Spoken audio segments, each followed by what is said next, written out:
She was shaking. That is the detail Christopher Anderson puts on record.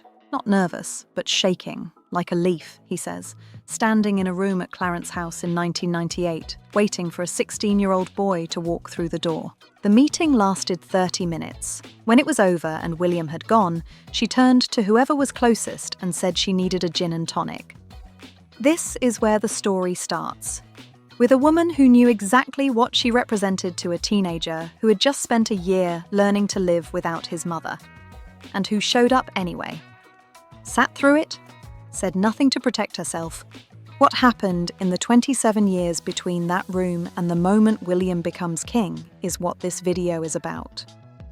I think when William becomes king, he will be very much more modern. May 2024, one patronage gone. September, another. January 2025, a third. In under 8 months, 3 roles Camilla had held for years were quietly handed to someone else, while her husband was still on the throne, while he was still king. No announcement, no consultation. Palace press officers called it a generational transition. Sources say Camilla was not asked. That is where this story is right now. Not at the succession, but already in motion. The question is not what William will do when he becomes king. The question is what he has already done. And here is the part that reframes everything that comes after it. Queen Elizabeth only endorsed Camilla as Queen Consort because Charles made it worth her while. According to royal biographers Robert Hardman and Giles Brandreth, not tabloid sources, Charles used the financial fallout from Prince Andrew's scandal as leverage. The money the Queen had given Andrew was money earmarked for Charles. He used that obligation to extract the Platinum Jubilee endorsement. The woman who spent 17 years accepting a downgraded title got her upgrade because of a transaction. Not a blessing, a transaction. 73% of the public had opposed the title. The PR campaign had worked. The statement was real, and it was built on a debt that had nothing to do with Camilla at all. Here is what I'm going to show you. There is a constitutional rule that decides exactly what happens to Camilla the moment William is crowned. She doesn't get to negotiate it. Charles can't override it. William doesn't even have to invoke it. It works without him. By the time this video is finished, you will understand why every move William has made in the last 2 years isn't cruelty. It's something more unsettling than cruelty. It's clarity. But first, you need to understand the rule, because without it, this looks like a family dispute. With it, it looks like something that was always going to end this way. Before we go further, subscribe. You will not want to miss how this ends for her. And I think he'll be much more the people's king. Or even better, showed me what it meant to have both privilege and responsibilities. The handshake is already happening when we pick this up. Clarence House, 1998, a Saturday. William is home from Eton for the weekend. 16 years old, first year of grief, still learning what the world looks like without his mother in it. Charles had arranged the meeting. 30 minutes, private. Just the 3 of them. Camilla knew what she was walking into. She knew what she represented to him. The woman his mother had named on television in front of millions of people as the reason the marriage had failed. The third person. She showed up anyway. And by every account, the composure she had spent years building in public dissolved the moment she was alone in that room waiting for him, shaking like a leaf. That is the record. William walked in. They got through it. 30 minutes. And when he left, she reached for a drink and said nothing else about it. That meeting was 1 year after Diana died. Charles thought it was the right time. Whether William agreed is not something he has ever put on record. He was 13 when the Panorama interview aired. Diana sat down with Martin Bashir in November 1995 and said the thing that couldn't be unsaid. There were 3 of us in this marriage, so it was a bit crowded. William was at Eton. He watched it with the other boys. By the time he walked into that room at Clarence House 3 years later, he had been living with those words for almost 1,000 days. That is the weight he carried in. Not anger, or not only anger. Something more complicated than that. The knowledge that the woman across from him had been the subject of his mother's most public, most watched, most repeated sentence, that his father had chosen her anyway, that he was now being asked to sit in a room with her and make it work. He was 16. He did what was asked of him. He shook her hand. He stayed for 30 minutes. He left. What he carried out of that room is not on record, but the next 27 years of documented behaviour are. In the years after the 2005 wedding, people close to Camilla would describe an unexpected side to William. Not the composed future king, not the polished prince who knew how to work a room. The other version, the one that surfaced behind closed doors, in moments when the performance wasn't required. There were times, sources say, when he would rage at Charles. Not quietly, not diplomatically. In Camilla's presence, in rooms she could not leave, about things she could not fix. She was the reason for it. She knew that. She stayed anyway. That is the detail that gets lost in the official version of the reconciliation. The one where William matured, where time healed the distance, where the family found its way to something functional. The official version is not false, but it leaves out the cost of getting there. The rooms where Camilla sat through things most people would have walked away from. The years of absorbing what she represented to him without ever being able to change what she had been. She made a calculation. The institution mattered more than the comfort. She stayed inside it. That calculation is about to be tested in a way she did not anticipate. 4 people are at the center of this story. You need to know exactly who they are. Camilla spent 17 years accepting a title she was told she didn't deserve. Princess Consort, not Queen, enshrined in a Clarence House statement like a condition of entry. She hired a private PR advisor. She rebuilt herself from the other woman into a working royal with genuine public approval. She got the Queen Consort designation, the patronages, the ratings. She is now watching it transfer away, quietly, procedurally, while her husband is still on the throne. And the one person with the authority to slow it down is the one who has never fully accepted her. William lost his mother at 15. He has carried that grief almost entirely in public, turned it into campaigns, turned it into purpose. He bowed only to his father at the coronation.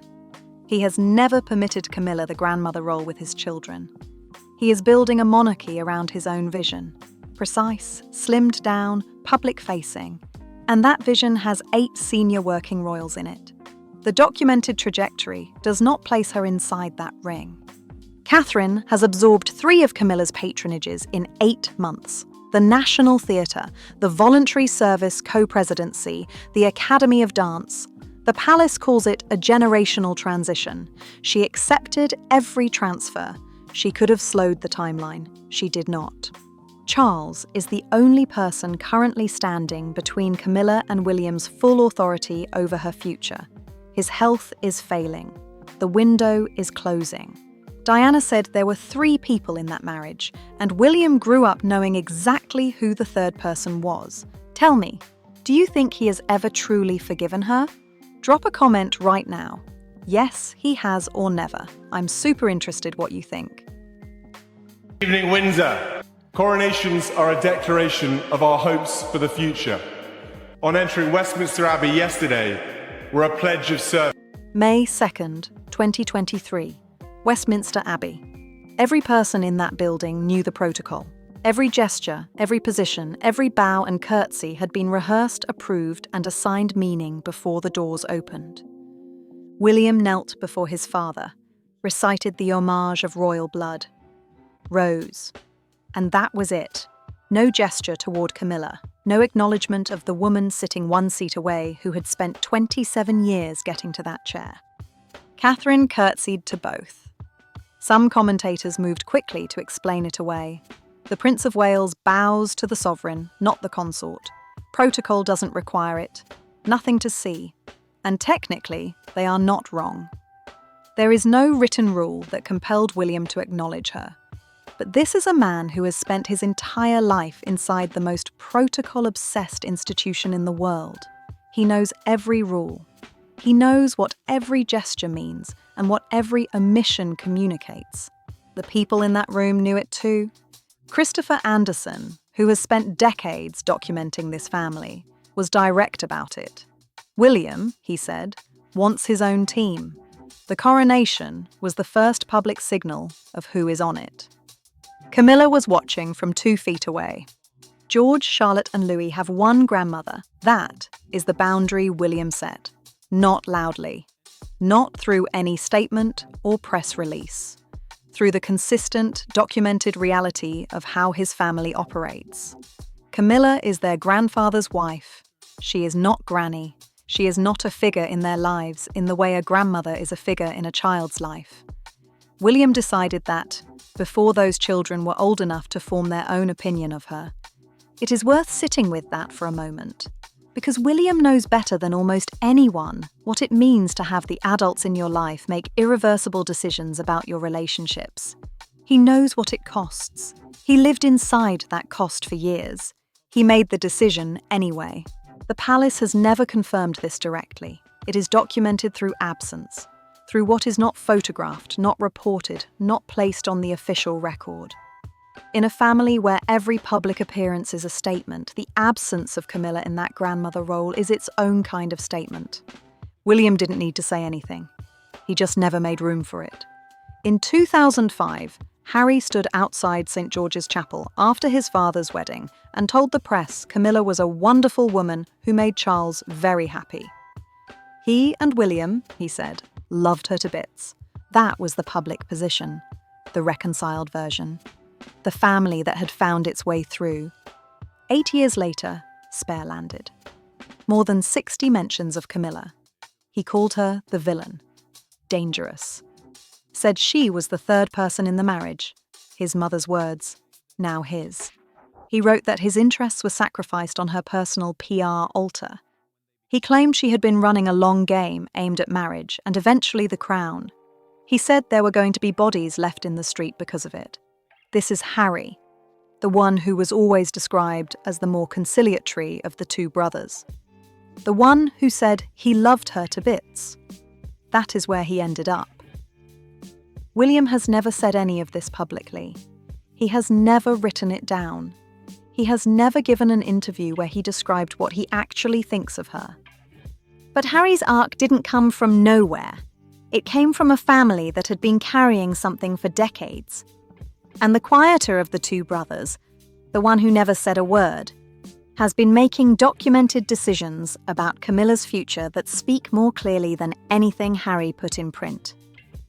May 2024, the Royal National Theatre patronage, held by Camilla since 2022, transferred to Catherine. September 2024, the Royal Voluntary Service co-presidency, not removed, downgraded. Catherine assumed a shared role, reducing Camilla's singular authority to something she now holds jointly with her stepdaughter-in-law. January 2025, the Royal Academy of Dance. 3 roles. 8 months, Charles still on the throne. The palace called it a generational transition. Planned, gradual, mutually agreed. There is no on-record palace statement contesting that framing, but there is also no record of Camilla being consulted. What the documented pattern shows is a series of decisions made by William's office, announced through palace press channels, presented as done. Not proposed, done. The Royal Voluntary Service downgrade is the one that tells you the most. They didn't take that role away from her. They put Catherine in it beside her. That is the more precise move, not ejection, replacement in place. Camilla keeps the title. The authority is halved. She remains in the role while watching it become someone else's. 3 transfers in 8 months, while her husband is king, before the succession has even begun. The question is not what William will do when he has full authority. The question is what he has already done without it. For 17 years, Camilla was Princess Consort in everything but name. The designation was enshrined in a Clarence House statement issued before the 2005 wedding. Not Queen Consort, that title was set aside, quietly, as a condition of public acceptance. She accepted it. She had no real choice. The alternative was no marriage at all, and she had already waited long enough. So she took the downgraded title, built her public role around it, hired the PR advisor, did the work, attended the engagements, kept her head down through the years when the polls were hostile and the tabloids were merciless, waited for the institution to come around. It did, slowly, then all at once. By 2022, the approval ratings had shifted, the rehabilitation campaign had worked, and Queen Elizabeth, in the final year of her reign, in the statement that would become one of her last major public acts, gave Camilla what she had spent 17 years waiting for. Queen Consort, her sincere wish, signed off from Sandringham. The title was real, the endorsement was real, and it lasted less than 3 years of active use before the succession question made the next title inevitable. Queen Dowager. That is what comes next. And unlike Queen Consort, nobody had to campaign for that one. The Constitution hands it to her automatically. Here is the rule. The moment William is crowned, Camilla becomes Queen Dowager. Not former queen, not retired consort. Queen Dowager, the constitutional designation for the widow of a king. It happens automatically. No vote, no discussion, no ceremony. And with it, everything that made the title meaningful disappears. The active authority, gone. The ranking, gone. She is no longer the highest-ranking woman in the institution. Catherine takes that position the second William's coronation is complete. The official residence reverts. She moves out. The funding comes from whatever William chooses to allocate from the sovereign's private funds, or from an Act of Parliament, neither of which she controls. This is important to state clearly. She is not being punished. The Constitution is not designed to humiliate her. It is designed to transfer power cleanly from one reign to the next. It has worked this way for centuries. It will work this way regardless of how William feels about her, regardless of what Charles puts in any private arrangement, regardless of what she has earned or sacrificed or endured. Constitutional, not personal. That is the phrase the institution reaches for. The word queen remains. It stays in the title. Everything the word used to mean transfers to someone else. William has been public about what the monarchy looks like in his reign. Slimmed down, 8 senior working royals, a smaller, more focused institution built around public service rather than ceremonial weight. He has used that language deliberately. It is his language, his framing, his stated vision for what comes after Charles. 8 senior working royals. The documented list builds itself easily enough. William, Catherine, George eventually, Charlotte, Louis. The core is already there before you add anyone else. Camilla, as Queen Dowager, is not a working royal. She holds no active authority. She sits outside the ring by constitutional definition. And the documented trajectory of William's planning does not suggest he is building a role for her inside it. The patronage transfers are not an accident of timing. The voluntary service co-presidency is not an oversight. The pattern is a plan. This is worth being precise about. William has not stated publicly that Camilla will be excluded. He has not named who sits inside the 8-member ring and who does not. What the documented record shows is a series of institutional decisions, made while Charles is still alive, still king, that move consistently in one direction. The documented trajectory suggests she is not part of what comes next. That is not the same as certainty. But it is not nothing. She spent 20 years rebuilding her image from scratch. Then in the space of 8 months, 3 of her biggest patronages were handed to her stepdaughter-in-law. If you were Camilla, would you have fought back? Tell me below. Before I show you what William has already put in motion, do you think he owes Camilla anything? She has been loyal to this family for decades. She accepted the downgrade. She did the work. She waited. Because the answer changes everything about how you read what comes next. Clarence House. That is where both tracks end up. Not Buckingham Palace. That is the office, the ceremonial address, the building that belongs to the crown in the abstract. Clarence House is different. Clarence House is the place Camilla made hers. She moved in with Charles in 2003. The Queen Mother had lived there for 50 years. The furniture, the art collection. the particular atmosphere of a life fully inhabited. Camilla oversaw the renovations personally. £4.5 million. She chose the rooms. She kept what was worth keeping from the Queen Mother's time and built the rest around the life she and Charles were making together. Over 2 decades, that building became the physical record of everything she had fought to establish. It is also a crown residence. It belongs to the institution, not to her. When William accedes, the question of who lives there and what it becomes is not hers to answer. This is the single point where the 2 tracks collide. Track A, the home she built over 20 years, the physical evidence of a life earned inside this family. Track B, the constitutional reality that the building was never going to be hers to keep. That it reverts to official use the moment the succession completes. She is not being evicted. The Constitution is simply doing what it has always done. What the documented picture actually shows is that Clarence House was never hers. It was always just next. Robert Lacey has been documenting this family for 4 decades, not from the outside, from inside the access that only a handful of historians ever get.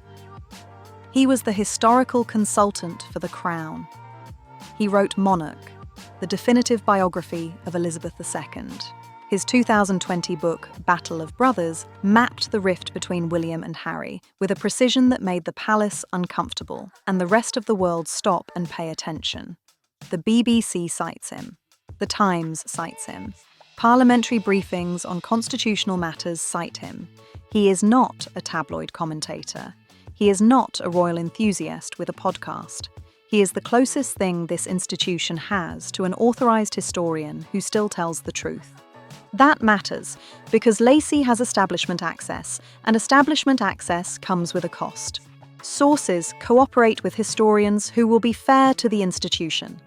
A historian with palace-level cooperation who still describes the William-Camilla relationship as one of tolerated proximity rather than genuine acceptance is not doing so for clicks. He is not trying to sell a headline. He is reporting what 40 years of documented observation actually shows. Tolerated proximity, that is the phrase. Not warmth, not reconciliation, not the functional step family the official version requires you to believe in. Proximity, tolerated. The constitutional transition is irreversible. What happens to Camilla inside it depends entirely on what William chooses to give her voluntarily. And the man who tolerates her proximity has already shown, while his father is still alive, what his voluntary choices look like. Start with the 1998 meeting, because that is where the sympathetic version of Camilla lives, and it is real. She did not have to show up shaking. She could have composed herself. She could have presented the polished, controlled version she had spent years building for public consumption. Instead, what Christopher Anderson documents is a woman who walked into that room terrified, genuinely, physically terrified, and sat through 30 minutes with a grieving teenager who had every reason to despise her and said nothing to protect herself. No deflection, no performance, just the acknowledgement, in her body, if not her words, that she understood exactly what she represented to him. That is the human version. Hold it, because the condemned version is also real. Camilla spent 20 years running one of the most carefully orchestrated image rehabilitation campaigns in modern royal history. It worked, the polls shifted, the public came around, and the campaign was built entirely around making people forget, not around accounting for what had happened, not around any public acknowledgement of the marriage she had been part of destroying, not around Diana's sons or what they had lost. She rebuilt herself without ever addressing the wreckage. The woman who sat shaking in that room in 1998 understood the cost of what she had been part of. The campaign she ran afterward was designed to make everyone else stop thinking about it. Those two things are both true. That is the full picture. William lost his mother at 15 in a tunnel in Paris while the world watched and then kept watching for 30 years. He took that grief and did something with it. Heads Together, the mental health campaigns. The deliberate, sustained effort to build a monarchy that justifies its existence through genuine public service rather than ceremonial performance. He is not coasting on inherited position.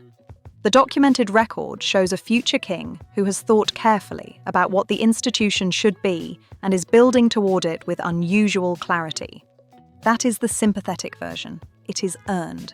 The condemned version is harder to look at because it requires holding what he knows against what he chose. William knows what it means to have the adults in your life make irreversible decisions about your relationships. He knows the cost of that. He lived inside it from the age of 13, when his mother sat down with Martin Bashir and said the thing that couldn't be unsaid through every year that followed. He understands, at a depth most people never have to, what it does to a child when the people around them decide who gets to be in their life and who doesn't.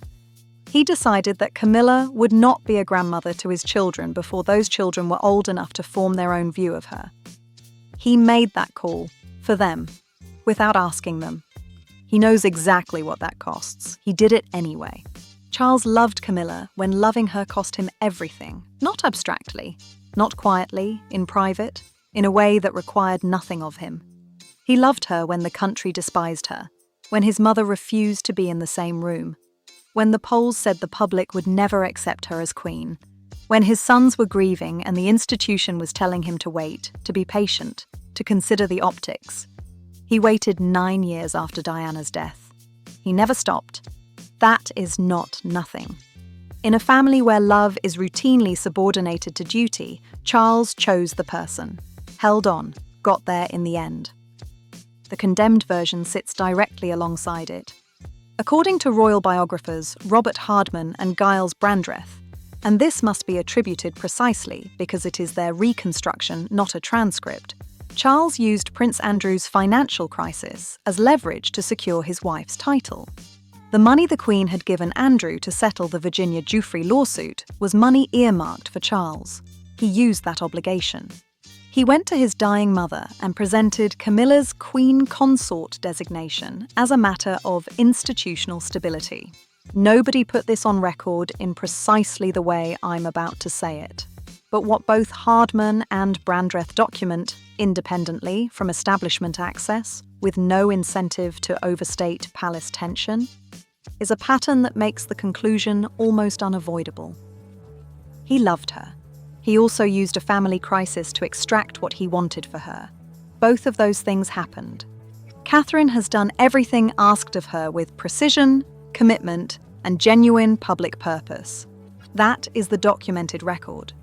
She has stepped into every role, absorbed every responsibility, shown up consistently through years that have been privately devastating.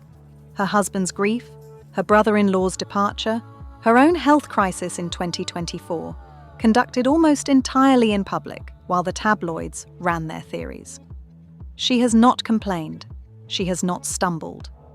She is the first Princess of Wales in over a century who is positioned in the foreseeable future to become Queen Consort. The institution fits her like it was designed for her. Every transfer has been offered to her. That is the sympathetic version, and it is technically accurate. But the condemned version is also technically accurate. She accepted the National Theatre. She accepted the Royal Voluntary Service co-presidency. The downgrade, the replacement in place, the precise institutional humiliation of Camilla remaining in the role while her authority was halved. She accepted the Royal Academy of Dance. 3 transfers in 8 months, all from a woman who had held those roles for years, some of them for decades. Catherine could have asked for consultation. She could have slowed the timeline. She could have said, privately, through whatever channels these things move through, that the pace felt wrong, that the optics were hard, that Camilla deserved more notice. There is no record that she did. Some commentators have argued the coronation bow was simply correct protocol.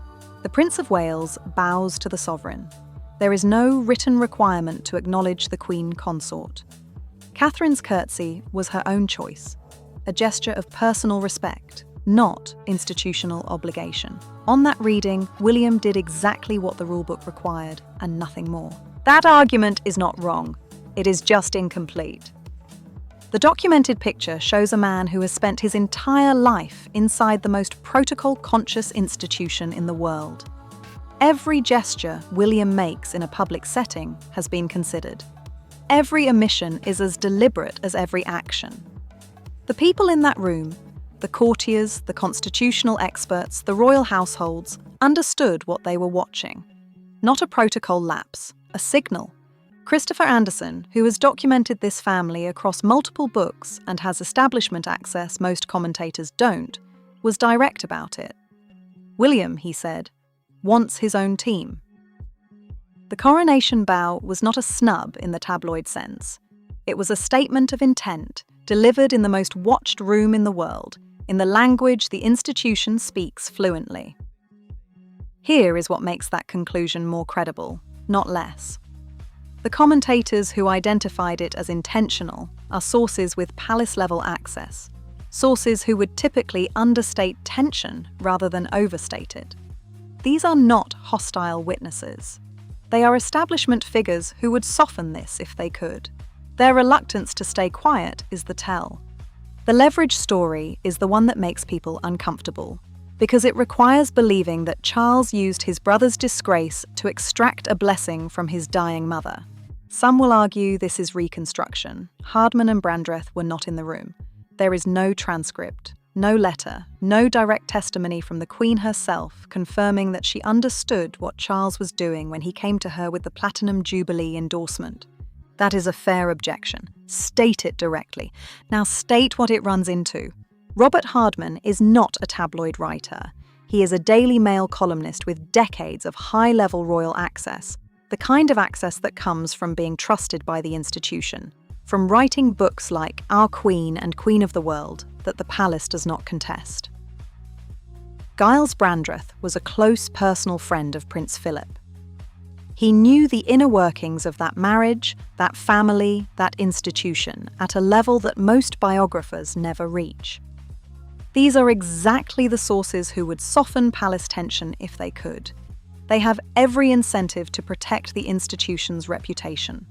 Their establishment access depends on a degree of cooperation. And yet what both of them document, independently from different angles with different levels of access, is the same transactional pattern. That makes their account a conservative floor, not an inflated ceiling. If anything, the real version is likely harder than what they put on record. The endorsement was real. The transaction behind it was also real. Both of those things are documented. Neither cancels the other out. 3 people have looked at this story and reached 3 different conclusions. Bring them into the room together, because none of them is entirely wrong. Christopher Anderson's read is the coldest. William, he says, merely tolerates Camilla rather than genuinely accepting her. The coronation bow was inevitable, not a snub, a business decision. William wants his own team. Camilla is not on it. That is the documentary position, precise, unsentimental, supported by the pattern of documented behaviour across 2 decades. Then there is the insider narrative, the one that circulates in competitor coverage and through unnamed palace sources. Since Harry's departure, the argument goes, William and Camilla have actually grown closer. The common enemy of further drama has created a shared interest. The relationship has warmed. They have found, in the absence of the conflict Harry carried, something closer to functional peace. That position is worth acknowledging. It may even be partially true. But here is the question it cannot answer. If the relationship has genuinely warmed, if William has moved from toleration to something approaching acceptance, why is she already being erased while Charles is still alive and on the throne? Why are the patronages gone? Why is the co-presidency downgraded? Why does the documented pattern of institutional decisions move consistently in one direction? Hardman and Brandreth sit underneath all of it. Their account establishes the foundation. The Queen Consort title was a transaction, not earned through time or loyalty or public approval, extracted through leverage. That is where Camilla's position was built.